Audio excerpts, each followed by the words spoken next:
හොඳට බලා ගන්න අනියම් සමත්තා ගැන කිව්ව මෙහෙමයි. හරිද? දැන් අතේ විවාහ රේඛාවට කලින් චූටි රේඛා තියෙනවා. හරිද? මේ තියෙන ආදර සම්පත්තා. හරිද? එතකොට අනියම් මේ තමයි අපි විවාහ රේඛාව. ඒ කියන්නේ දිගින් වැඩි රේඛාව තමයි විවාහ වෙන රේඛාව. දිගින් වැඩි රේඛාව. එතකොට මේ විවාහ රේඛාවට ආරම්භ වෙන මේ මෙන්න මේ හරියෙන් පිහිටියොත් තමයි අනියම් සම්පත්තා කියන්නේ. මේ හරියෙන් පිහිටියොත් නෙමෙයි. මේ තියෙන ආදර සම්පත්තා තිබ්බ.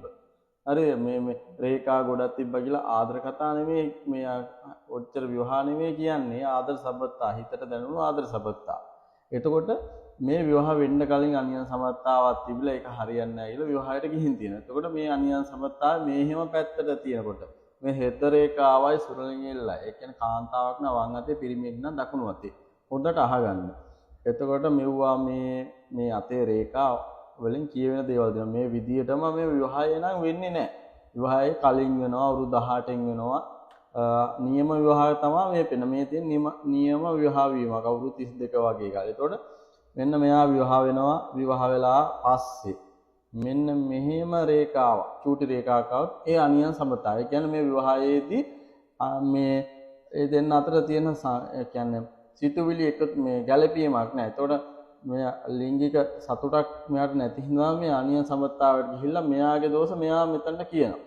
එතකොට මේ අනියම් සම්පත්තාවට යද්දි කොහොමත් අනියම් සම්පත්තාවට ගෑනු කාන්තාවන් සල්ලි පිරිමිත් එහෙමයි.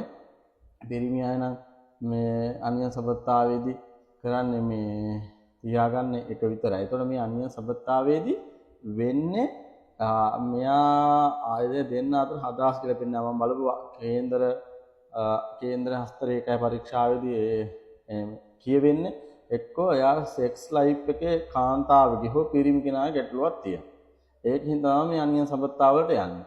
එතකොට නැත්තම් මේ තමන්ගේ බිරිඳට කියන්න දේවල් ගොඩාක් ලැජ්ජයි මේ පිරිමි අය. ඒකෙන් තමයි වෙනත් කාන්තාවන්ට යන්නේ. කාන්තාවන්ට ඕන විදිය කියන්න ඒ කට්ටිය ලැජ්ජා තමන් බැඳපු කෙනාට. ඒකයි අනියම් සම්පත්තාවට යන්නේ. අන්නේ ඒක ටිකක් මේ විදියට හැමෝටම වෙන්නේ නැහැ. ඒකින්ද ඒක විවාහය කියන දේ කල් ඇතුව වෙන්න පුළුවන්. මේ ආද සම්පත්තාවෙත් විවාහයකට යන්න පුළුවන්. මේ නියම ආද සම්පත්තාව තමයි ප්‍රවත්මක් තියෙන මෙහෙම. ඒකට මේ තනි විවාහ රේඛාවක් තියෙදි ඒක තමයි සාර්ථක විවාහ රේඛාව. මෙහෙම රේඛා නැතුව. මේක කියන්නේ මේක හදා ගන්න මේ විවාහයේ දෝෂයක්. බඳපු කෙනාගේ දෝෂයක් තියෙන හින්දා මේ අන්‍ය සම්පත්තාව වලට යන්න කාන්තාව හෝ පිරිමින් පෙළඹෙන්නේ. ස්තුතියි.